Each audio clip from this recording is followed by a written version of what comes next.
From months on a remote island to bear-infested mountains, 4 miracle child survival stories.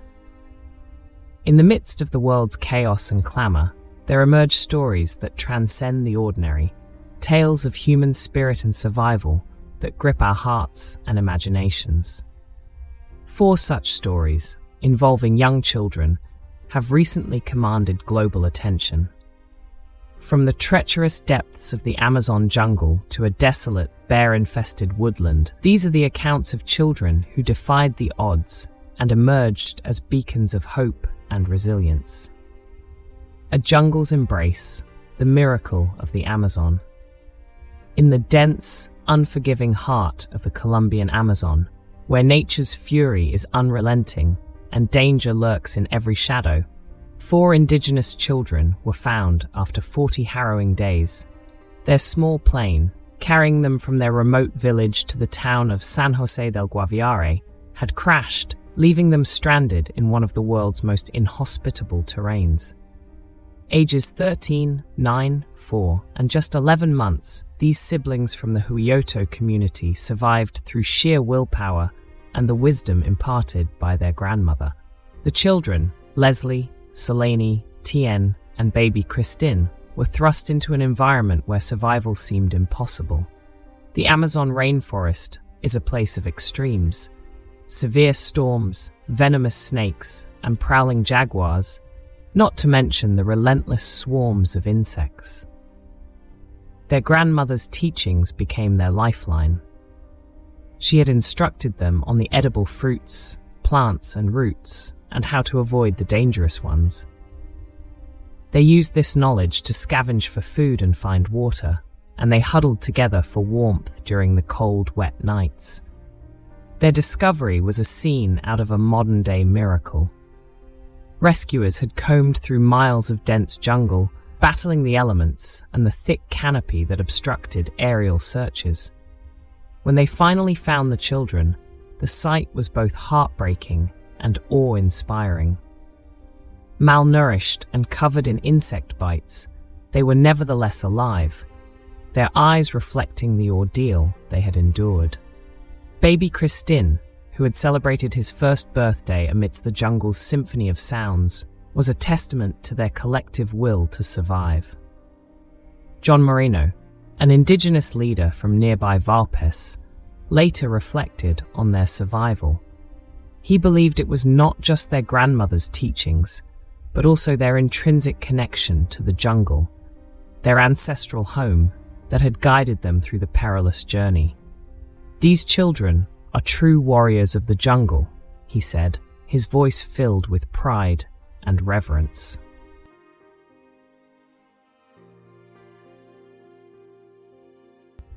In 1965, a group of 6 schoolboys from Tonga embarked on what was supposed to be a day of fishing, only to be cast away on a rocky island for over a year.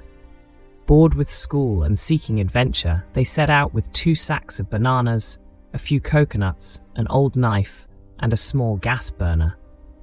A fierce storm turned their adventure into a nightmare, and they drifted for 8 days, surviving on rainwater collected in hollowed-out coconut shells until they washed ashore on the remote island of Ata. The boys, aged between 13 and 16, found themselves in a desolate, barren landscape with no immediate hope of rescue. But instead of succumbing to despair, they drew on their resourcefulness and the camaraderie they had developed over years of friendship. They established a commune, complete with a food garden, rainwater collection systems, chicken pens, and a permanent fire. They worked in pairs according to a strict timetable, ensuring that each area of their small society was tended to. Fish, coconuts, tame birds, and eggs became their primary sources of sustenance. The island, though unforgiving, became a testament to their resilience and ingenuity. They carved out a life for themselves, creating a semblance of normalcy in the face of their dire situation. Yet, for Sion Felipe Totau, known as Mano, the memories of those months were far from idyllic. In 2020, He recounted the deep despair and longing for their families, the constant fear of the unknown, and the overwhelming isolation. "We were not happy where we were," he told The Guardian. "If you were on a place, you don't know where it is, and also you did not see any part of your family. I don't think you'd be happy to be there. You won't be happy until you see your family." Their rescue came 15 months later, when an Australian fisherman named Peter Warner spotted the boys. By then, the boys had not just survived, but thrived, showcasing the extraordinary strength of the human spirit. Their story, often compared to the fictional Lord of the Flies, was a real-life testament to cooperation, hope, and the enduring bonds of friendship.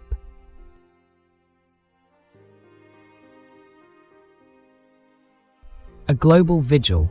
The world watched with bated breath in 2018 as 12 young footballers from Thailand, along with their coach, were trapped in the Tam Luang cave complex. Floodwaters had cut off their exit, leaving them stranded 4 kilometers from the cave mouth.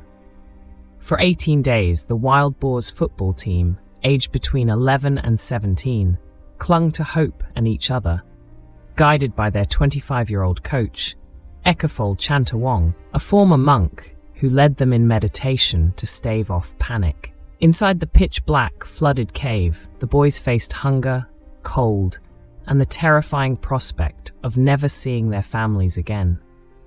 Their coach, Chantawong, used his monastic training to keep them calm, teaching them meditation techniques to preserve their energy and remain hopeful. The boys rationed their limited food and drank water that dripped from the cave walls. Outside, a massive international rescue operation was underway. Divers from around the world, including elite units from the Thai Navy SEALs, British cave diving experts, and American military personnel, converged on the site. After 9 agonizing days, the boys were located, huddled together on a narrow ledge above the rising waters. The sight of the boys, thin and pale but alive, brought a wave of relief and joy to people around the globe. The rescue itself was a feat of unparalleled bravery and precision. It took another 9 days to bring the boys and their coach out, one by one, through miles of flooded tunnels. The operation involved sedating the boys to prevent panic and carefully guiding them through the treacherous passages. Tragically, 2 rescuers lost their lives during the effort, underscoring the immense dangers involved. When the last boy emerged into the daylight, the world rejoiced. The Wild Boars' ordeal had captivated hearts and inspired countless acts of kindness and solidarity. Their story was later immortalized in films and documentaries, serving as a reminder of the extraordinary power of hope, faith, and human compassion.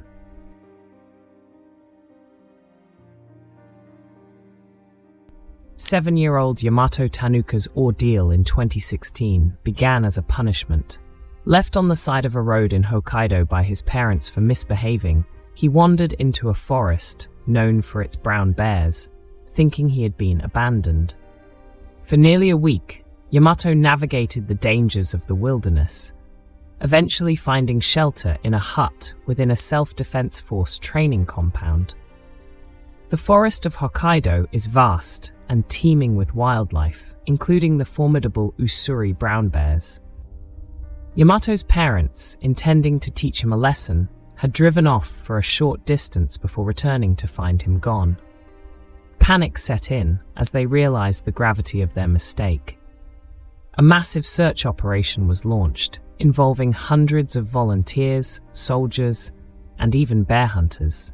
Yamato, meanwhile, showed remarkable resilience for a child his age. He found an unlocked hut, which provided him with shelter from the elements. Wearing just a t-shirt and tracksuit pants, he managed to stay warm by squeezing between 2 mattresses. Though he had no food, he found water, which sustained him during his 6-day ordeal. When 3 soldiers seeking shelter from the rain entered the hut, They were astonished to find Yamato curled up on a mattress. His calm demeanor and composed nature impressed everyone, especially given the circumstances.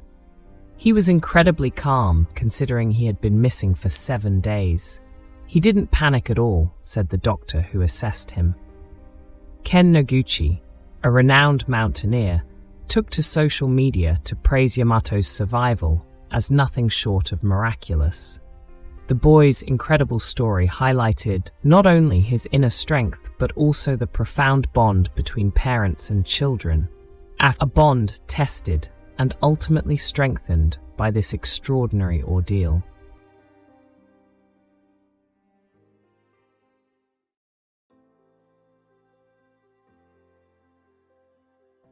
In today's increasingly urbanized and technology-driven world, the art of bushcraft and survival skills may seem like a relic from a bygone era.